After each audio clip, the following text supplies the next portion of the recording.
श्री साईं सच्चरित्र अध्याय 11 मानव जन्म का महत्व। इस मायामय संसार में ईश्वर ने लाखों प्राणियों, हिंदू शास्त्र के अनुसार 84 लाख योनियों को उत्पन्न किया है, जिसमें देव, दानव, गंधर्व, जीव जंतु और मनुष्य आदि सम्मिलित है, जो स्वर्ग, नर्क, पृथ्वी, समुद्र तथा आकाश में निवास करते हुए भिन्न भिन्न कर्मों का पालन करते हैं। इन प्राणियों में जिनका पुण्य प्रबल है, वे स्वर्ग में निवास करते हैं और अपने सत्कर्मों का फल भोगते हैं।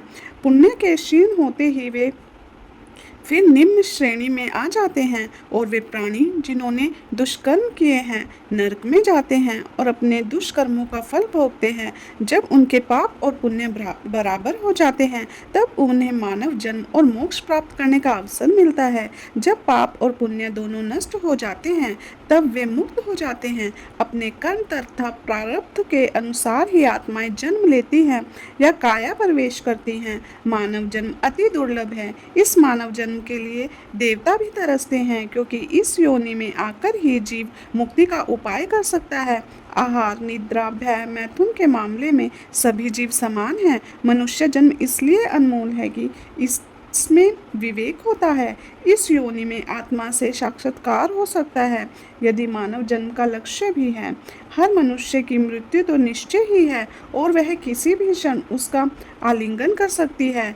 ऐसी ही धारणा कर पूर्ण लगन और उत्सुकता पूर्वक अपने ध्येय में निरत रहना चाहिए तथा सफलता प्राप्ति के लिए किसी योग्य संत या सद्गुरु के चरणों की शरण में जाना चाहिए। श्री साईं बाबा इसी प्रकार के एक संत या सद्गुरु थे। यद्यपि वे दिखावे के लिए फकीर का अभिनय करते थे, परंतु वे सदैव आत्मलीन रहते थे। वे समस्त प्राणियों से प्रेम करते और उनमें भगवत दर्शन का अनुभव करते थे। उनके लिए अमीर और फकीर दोनों ही समान थे।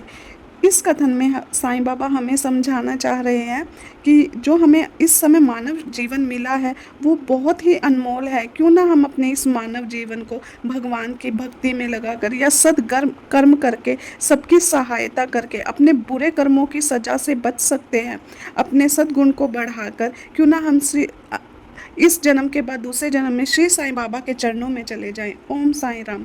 भिक्षुक के रूप में परब्रह्म। शिरडी के वह लोग धन्य हैं जिनके द्वार पर परब्रह्म भिक्षु के रूप में खड़े रहकर अपना हाथ फैलाते थे। एक हाथ में वे सदा टमरेल लिए रहते थे तथा दूसरे में एक झोली। कुछ घरों में तो वे प्रतिदिन ही जाते और किसी किसी के द्वार पर केवल फेरी ही लगाते थे। वे सारा दूध या छाछ आदि पदार्थ तो टीन टॉप में लेते तथा भात व रोटी आदि अन्य सूखी वस्तुएं झोली में डाल लेते थे। जो कुछ भी भिक्षा में उन्हें मिल जाता, उसे ही वे ग्रहण करते थे। वे केवल मध्याह्न तक ही भिक्षा उपार्जन करते थे।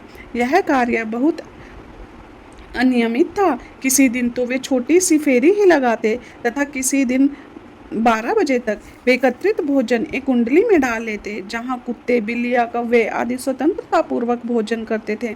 बाबा उन्हें कभी नहीं भगाया। एक स्त्री भी जो मस्जिद में झाड़ू लगाया करती थी, रोटी के 10-12 टुकड़े उठाकर अपने घर ले जाती थी, परंतु बाबा ने कभी उसे नहीं रोका। ऐसे महान पुरुष का जीवन धन्य है। शिरडी वासी तो अपने पहल उन्हें केवल एक पागल ही समझते थे और वे शिरडी में इसी नाम से विख्यात भी हो गए थे। जो भिक्षा के कुछ टुकड़ों पर भी निर्वाह करता हो, भला उसका कोई सम्मान कैसे करता। परंतु वे तो उदार हृदय, त्यागी और धर्मात्मा थे। यद्यपि वे बाहर से चंचल और अशांत प्रतीत होते थे, परंतु अनंतकरण से दृढ़ और गंभीर थे। साईं बाबा इस अध्याय में हमें बताना चाहते हैं कि अगर हम कोई भी मन में सेवा लाते हैं, तो हमें सबसे पहले ना अन्न दान जरूर करना चाहिए। चाहे वो किसी कुत्ते को, बिल्ली को, या घर में पशु पक्षी हो, या छत पे जाके जानवरों को चारा दाने डाल दो, उसी से हमें साईं कृपा प्राप्त हो जाएगी। महिला भक्त बाईजा बाई दोपहर में एक रोटी और भाजी लेकर जंगल में कोसों दूर जाती और बाबा को ढूंढकर उनके चरण पकड़ती थी। बाबा तो शांत और ध्यान मगन बैठे रहते थे। वे एक पत्तल बिछाकर उस पर सब प्रकार के व्यंजन आदि परोसती और बाबा से भोजन करने का आग्रह करती। उनकी सेवा और उपासना की स्मृति बाबा को अपने अंतिम क्षणों तक बनी रही। उनकी सेवा का विचार कर बाबा ने उनके पुत्र को बहुत लाभ पहुंचाया। माँ और बेटे दोनों को ही बाबा पर दृढ़ निष्ठा थी। उन्होंने बाबा को सदैव ईश्वर के समान ही पूजा। बाबा उनसे कभी कभी कहते थे कि फकीरी की सच्ची अमीरी है। इसका कोई अंत नहीं। जिसे अमीरी के नाम से पुकारा जाता है वह शीघ्र ही लुप्त हो जाने वाली है। कुछ वर्षों के बाद बाबा ने जंगल में विचरण करना त्याग दिया। वे गांव में ही रहते और मस्जिद में ही भोजन करते। श्री साईं बाबा जहाँ शयन करते थे, तात्या कोते पाटिल और भक्त महालसापति पर बाबा की पूर्ण कृपा थी। ये महानुभव मस्जिद में अपने सिर पूर्व, पश्चिम तथा उत्तर की ओर करते और केंद्र में एक दूसरे के पैरों से पैर मिलाकर शयन किया करते थे। बिस्तर में लेटे लेटे ही वे आधी रात तक प्रेम पूर्वक वार्तालाप और इधर उधर की चर्चाएं किया करते थे। यदि किसी को भी निद्रा आने लगती तो दूसरा उसे जगा देता था। यदि चातक खर्राटे लेते तो बाबा शीघ्र ही उठाकर हिलाते और सिर पकड़कर जोर से दबाते थे। यदि कहीं महालसापति हुए तो उन्हें भी अपनी ओर खींचते और पैरों पे धक्का देकर पीठ थपथपाते थे। इस प्रकार तात्या ने 14 वर्ष तक अपने माता पिता को घर पर ही छोड़कर बाबा के प्रेमवश मस्जिद में निवास किया। पिता की मृत्यु के बाद तात्या पर घर बार की जिम्मेदारी आ पड़ी, इसलिए वे अपने घर जाकर रहने लगे। ओम साई राम। खुशाल चंद पर प्रेम। शिरडी के गणपत तात्या कोते पर बाबा की विशेष कृपा थी। वे राहता के मारवाड़ी सेठ श्री चंद्रभान को भी बहुत प्रेम करते थे। सेठ का देहांत होने के बाद बाबा उनके भतीजे खुशाल चंद को भी अधिक प्रेम करते थे। वे उनके कल्याण की दिन रात चिंता किया करते थे।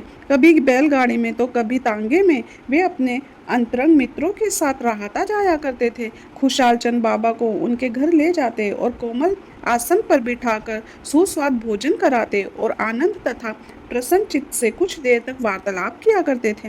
फिर बाबा सबको आनंदित कर और आशीर्वाद देकर शिरडी लौट आते थे। शिरडी दक्षिण में राहता और उत्तर में नीम गांव के मध्य में है। बाबा अपने जीवन काल में कभी भी इस सीमाओं से पार नहीं गए। उन्होंने कभी रेलगाड़ी भी नहीं देखी और न कभी उसमें यात्रा की। फिर भी उन्हें सब गाड़ियों के आगमन का समय ठीक ठीक ज्ञात रहता था।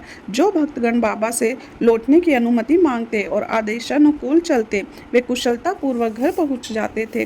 कितनी प्यारी प्यारी लीलाएं साईं बाबा के समय में जो भी घटित हुई है। हम कितने भाग्यशाली हैं कि बाबा ने हमें श्री साईं सच्चरित्र के माध्यम से अपने से जोड़ रखा है, जो हम इतनी सारी बातें सुन पा रहे हैं, पढ़ पा रहे हैं। श्री साईं बाबा आपके चरणों में कोटि कोटि नमन। प्रभु आपके चरणों में कोटि कोटि नमन। आपकी साईं सच्चरित्र के माध्यम से हमने जो भी बुरे कर्म किए हैं, पाप किए हैं साईं बाबा, हम उसकी सज़ा से बाहर निकल जाएंगे, हम मुक्त हो जाएंगे। हम आपके श्री चरणों में नमन करते हैं, अपना शीश झुकाते हैं। सतगुरु साईनाथ महाराज की जय हो।